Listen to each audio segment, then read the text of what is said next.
দেখো তো তুমি আগে কি করবা, ভিডিও চলতেছে, হ্যাঁ, ক্যাটালগে যাবা, কই যাবা, ক্যাটালগে যাওয়ার পরে একদম উপরে উঠে এই যে ইউনিট কনভার্সন দেখছো, ইউনিট কনভার্সনে যাবা। ইউনিট কনভার্সনে গেলে দেখো লেন্থ আছে, তো ধরো তুমি এই যে ইঞ্চি থেকে যে আইএন দেওয়া দেখছো, আইএন লেখা আছে, তো আইএন থেকে সেন্টিমিটার, তারপর হচ্ছে সেন্টিমিটার ইঞ্চি, ফিট মানে ফিট থেকে মিটার, কয় ফুট, 5 ফুট থেকে মিটারে যাওয়া ফুট, তাহলে মিটার থেকে ফুট, তারপরে এখানে কত আছে, মিটার থেকে ইয়ার্ড তোমাদের নাই, ঠিক আছে, মাইল থেকে কিলোমিটার, কিলোমিটার থেকে মাইল, ন্যানো মাইল মানে নটিক্যাল মাইল থেকে মিটার, মিটার থেকে নটিক্যাল মাইল, ঠিক আছে, এইগুলো আছে, আরো আছে, ওই দেখো পারসেক থেকে কিলোমিটার, কিলোমিটার থেকে পারসেক, এগুলো লাগবে না, প্রথমগুলো ইম্পর্টেন্ট। যেমন ধরো এই যে প্রথম তুমি হচ্ছে এটা নিবা, ইঞ্চি থেকে কি নিবা, সেন্টিমিটার, ইঞ্চিতে চাপলাম, ইঞ্চিটা আসলো, এই সাইডে লিখবা, ধরো কত ইঞ্চি, 5 ইঞ্চি, তাহলে এখানে কত লিখবা দেখো এই যে, তাহলে এর আগে 5 লিখবা, 5 লিখে ইঞ্চ থেকে সেন্টিমিটার চাপলেই তোমার কি আসবে, এই যে অ্যান্সার চলে আসছে। পরে ডেসিমেলে যায় তুমি এই যে ভ্যালু বের করলা 12.7, তাহলে 5 ইঞ্চি সমান সমান 12.7 সেন্টিমিটার, বুঝলাম? ওকে, এবার আসি, তাহলে আমি ইউনিট কনভার্সন দেখাই দিছি। নাও সেম ভাবে তুমি আবার ইউনিট কনভার্সনে যাও, এটা লেন দেখাইছিলাম, এবার এরিয়া, তো এরিয়া তুমি তো দেখছিলা একর, 1 একর, 2 একর, মিটার, একরের ম্যাথ তোমাদের নাই, সো এটা দেখে লাভ নাই। আমরা যেটা দেখবো সেটা হচ্ছে তোমার ইউনিট কনভার্সন, আরো কিছু আছে, ভলিউম আছে, সো ভলিউম দেখো এখানে গ্যালন থেকে লিটার, লিটার থেকে গ্যালন, এটাও তোমাদের লাগবে না, এটা এই যে ইউএস যারা মানে হচ্ছে আমেরিকাতে গ্যালনে হিসাব করে, আমরা যেমন কেজি হিসাব করি, ওই দেশে গ্যালনে হিসাব করে। ইউনিট কনভার্সনে দেখো এই ভলিউম গেল, মাস গেল, মাস হচ্ছে দেখো এই যে ওজ থেকে কি, এগুলো একটাও দরকার নাই, মানে তোমাদের এগুলো নাই, হ্যাঁ, এটা হচ্ছে বাইরের দেশে। মাস গেল, ভেলোসিটি আছে, দেখো ভেলোসিটি হচ্ছে কিলোমিটার পার আওয়ার থেকে মিটার পার সেকেন্ড, তো এই যে কালকে চ্যাপ্টার সেকেন্ড আছে, তো কিলোমিটার পার আওয়ার, ধর 52 কিলোমিটার পার আওয়ার, এটাকে 52 লিখবা, এখন যে মিটার পার সেকেন্ড নিলে কত আসে দেখো, এই যে মিটার পার সেকেন্ড নিলে 14.1414 কি কিলোমিটার পার আওয়ার, বুঝতে পারছো, মিটার পার সেকেন্ড, তাহলে কিলোমিটার পার আওয়ার থেকে কিসে নিছি, মিটার পার সেকেন্ডে নেওয়ার কৌশল। সেম ভাবে আমরা এখানে কি করতে পারি দেখো, উপরে যদি ইউনিট কনভার্সনে যাও, ইউনিট কনভার্সনে গেলে তুমি এখানে ভেলোসিটি কত পাবা, এই যে দেখো মিটার পার সেকেন্ড থেকে কিলোমিটার পার সেকেন্ড, সো এখানে তুমি ধরো মিটার পার সেকেন্ড কত দেওয়া আছে, 50 মিটার পার সেকেন্ড, সো এটা কিলোমিটার পার সেকেন্ডে নিলে কত হবে, 80 কিলোমিটার পার সেকেন্ড, বুঝতে পারলাম? ওকে, এখন আসি এইখানে আমি এই ইউনিট কনভার্সনের কাজ বুঝতে পারলাম, তাই না? এবার আসি সায়েন্টিফিক্যাল কনস্ট্যান্ট, এইখানে তোমার অনেক কিছু দেওয়া আছে, এই ইউনিভার্সাল যেটা, ইউনিভার্সালে তুমি কি পাবা, ইউনিভার্সালে গিয়ে তুমি এইচ এর ভ্যালু পাবা, পাটা কান মরতেছে, ভিডিও হইতেছে। এখন আসি এই যে এইচ এর ভ্যালু কত আছে, এই যে দেখো এইচ এর ভ্যালু, ঠিক আছে, দেখো আবার দেখাই, এই যে ক্যাটালগে যাও, ক্যাটালগে গিয়ে তুমি যদি এই যে সাইন কনস্ট্যান্টে যাও, এসসিআই কনস্ট্যান্ট, সায়েন্টিফিক্যাল কনস্ট্যান্ট যেগুলো, ইউনিভার্সালে গিয়ে এই যে এইচ দেওয়া আছে, এইচ এর ইকুয়ালস দেওয়া প্রাণী দুরঙ্গের ভ্যালু বের হয়ে গেছে, ঠিক আছে, নেক্সট। এবার আসি, ধরো তোমার এখানে কি আছে, আবার তুমি যাও সায়েন্স কনস্ট্যান্টে যাও, ইউনিভার্সালে যাও, তাহলে এই যে দেখো এপসাইলন নট, এগুলো তোমাদের নাই, এই যে সি আলোর বেগ, সি মানে কি, আলোর বেগ, এই যে সি এর ভ্যালু দেওয়া আছে, সি এর ভ্যালু এই যে আলোর বেগ, এটা হচ্ছে অ্যাকচুয়াল আলোর বেগ, ঠিক আছে, অ্যাকচুয়াল আলোর বেগ, অরিজিনাল যেটা, আমরা তো 3 × 10⁸ করি না, বাট এখানে কি অ্যাকচুয়ালটা দেওয়া আছে। নেক্সট আবার যাই ক্যাটালগে যাওয়ার পরে সায়েন্স কনস্ট্যান্টে ঢুকো, দেন এই যে ইলেকট্রোম্যাগনেটিকে যাও, এখানে তোমার এই যে ই দেখো না, এটা হচ্ছে ইলেকট্রনের চার্জ, ইলেকট্রনের কি চার্জ। নেক্সট মানে অ্যাকচুয়ালটা, সবকিছু অ্যাকচুয়াল দাও, আবার ক্যাটালগে যাও, আবার সায়েন্স কনস্ট্যান্টে যাও, আবার ইলেকট্রোম্যাগনেটিকে যাও, এখানে দেখো অন্যান্য কিছু আছে যেগুলো তোমাদের নাই, ইন্টারে আছে এগুলো, হ্যাঁ। পরে আসি অ্যাটমিক নিউক্লিয়ার, এই যে এমপি লেখা দেখো, এখানে কি লেখা, এমপি, এমপি মানে প্রোটনের ভর, এমএন মানে নিউট্রনের ভর, এমই মানে ইলেকট্রনের ভর, ক্লিয়ার? ওকে, এখানে যেমন এই যে আর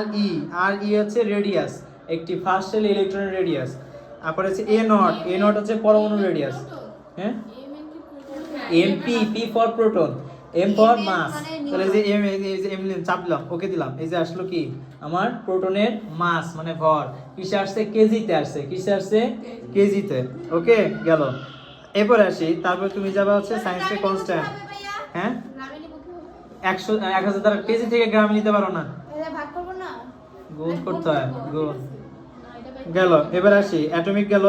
এই যে ফিজিকো কেমিস্ট্রি, তাহলে এখানে দেখো অ্যাভোগাড্রো নাম্বার, এই যে এনএ, সো এনএ মানে এই যে অ্যাভোগাড্রো নাম্বার, এই যে অ্যাভোগাড্রো নাম্বার দেওয়া আছে, ঠিক আছে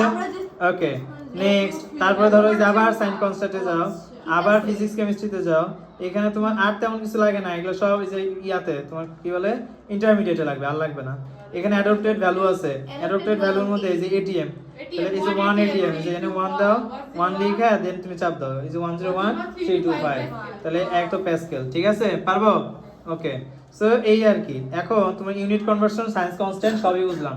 বাকি থাকলো ইঞ্জিনিয়ারিং সিম্বল গেলে এই যে 1 milli micro nano pico femto তারপর হচ্ছে কিলো তারপরে মেগা তারপরে গিগা তারপরে টেরা তারপরে পেটা তারপরে কি এক্সা তারপরে সবই দেওয়া আছে তো ধরো তোমার হচ্ছে এই দেখো ধরো তোমার হচ্ছে ন্যানোমিটার লাগবে না যে পিকো ন্যানো এই যে ন্যানো বেশি সো ন্যানো লিখছো না ন্যানোর আগে অবশ্যই 1 বসাবা ন্যানো চাইবা যদি ইকুয়াল দাও তাহলে তোমার এই সিনট্যাক্স এরর আসবে তোমার ন্যানোর আগে অবশ্যই 1 বসাইতে হবে 1 ন্যানো মানে কত 10 টু দি পাওয়ার -9 বুঝলাম ওকে ধরো ফেমটো যাবা হ্যাঁ হ্যাঁ তারপরে ধরো হচ্ছে আবার যাও আবার ইঞ্জিনিয়ারিং সিম্বলে যাওয়ার পর ধরো মাইক্রো ছিল এখানে মাইক্রো ছিল মাইক্রোকুলম এই যে মাইক্রো সাইন আসছে দেখছো মাইক্রো মোটা মতো দেখতে এর আগে অবশ্যই 1 দিবা হ্যাঁ এটা দেখতে এমন না ভয় পেয়ে গেছো তাই না কিন্তু না তুমি এই যে স্ট্যান্ডার্ডে যাও ডেসিমেল এই যে 3 and 10 টু দিবা -6 বুঝলাম তাহলে 2 ছিল আমি যদি 2 বসে তাহলে পুরো অ্যাকচুয়াল ভ্যালুটা আসবে ওকে বুঝতে পারলাম সো এরই মাধ্যমে আমরা কি ক্যাটালগের সবকিছু এই ইঞ্জিনিয়ারিং সিম্বল পর্যন্ত সবই দেখছি এবার হাইপারবোলিক ট্রাইগোনোমেট্রি এখানে সাইন আছে এই যে আবিজাবি এগুলো ইন্টারমিডিয়েট দেখো অ্যাঙ্গেল যেটা angle in a degree radian সব আছে ঠিক আছে পোলার রেডিয়ান ডিগ্রি মিনিট সেকেন্ড সব কিছুতে নেওয়া যায় কনভার্ট করা যায় আর অনেক কিছু আছে যে প্রবাবিলিটি ফ্যাক্টরাইজেশন এই প্রত্যেকটা জিনিসই আছে এখান থেকে করা যায় তবে এবার আসি দেখো এখান থেকে আরো কিছু ইম্পর্টেন্ট জিনিস দেখাই যেমন তুমি যদি এখানে সেটিংসে যাও সেটিংসে গেলে তুমি এখানে ক্যালক সেটিংসে input output angle unit set করতে পারবা ঠিক আছে মাঝে মাঝে রেডিয়ান থাকে না sin π/2 এর ভ্যালু কত তো এখানে অ্যাঙ্গেলে যে তুমি এই যে রেডিয়ানে গেলেই পেয়ে যাবে রেডিয়ানটি সেট করে দেন তুমি লিখবা π/2 ঠিক আছে আর এখানে ডিগ্রি আছে ডিগ্রিতেই থাক এখন আর চেঞ্জ করো না আপাতত ওই sin cos tan এর মধ্যে ঢুকো না রেডিয়ান ডিগ্রিতে যাও না গেলে তোমার লাইফ শেষ মানে তুমি ভুলভাল করে আসবে কারণ এটা তোমার বোঝার মতো ওই ক্যাপাবিলিটি এখনো হয়ে ওঠে নাই ওই ফাংশনে যাওয়ার দরকার নাই এবার আসি কিছু মান সেভ করা লাগে যেমন এটা ভেরিয়েবলের মান সেভ করা যায় দেখো অনেকগুলো মান সো এই মানগুলো কিভাবে সেভ করবা সাপোজ এর ভ্যালু আপনার লাগবে 655 বিএমআর এর ভ্যালুর মধ্যে তাই না 655 লিখলাম তারপরে কত ছিল 12 ছিল মেবি না তারপর হচ্ছে 9.6 তাহলে এই যে 9 এই যে মাঝখানে 9 দিয়ে 9.6 ঠিক আছে লিখে ওকে দাও সেট হয়ে গেল যেখানে বেশি দাও ধরো সিটে গেলাম সিটে যে আমার হচ্ছে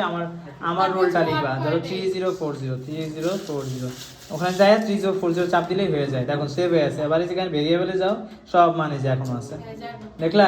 ওকে সো এই আর কি মনে থাকবে ওকে সো এই হচ্ছে আমার কৌশল এখন এই কৌশলগুলো শিখাইলাম তবে একটা রিকোয়েস্ট শুনেন কৌশলটা দেখাইছি কালকে পরীক্ষা এই একটা রিজন আর একটা রিজন হচ্ছে কৌশলগুলো তোমার জানা থাকলে আই গেস এমসিকিউ তোমার তাড়াতাড়ি হবে ঠিক আছে এবার আসি কিছু সমীকরণ থাকে ডাইরেক্ট সলভ করা লাগে সমীকরণ সলভ করার জন্য এই যে দেখো ম্যাথে যাও এই যে ইকুয়েশনে যাও কোথায় যাবা ইকুয়েশন আবার দেখাই হ্যাঁ ইকুয়েশনে যাও আর দেন সলভারে যাবা কই যাবা সলভার যে ইকুয়েশনটা তুলবা ওকে দিবা চলে আসবে ইকুয়েশন হইছে তুমি একটু আগে যে মানে ম্যাথ একটা ম্যাথ দেখালাম না যেখানে হচ্ছে আমার এই সলভ করা লাগে ইকুয়েশন সলভ করা লাগে ওইটার ক্ষেত্রে বুঝছো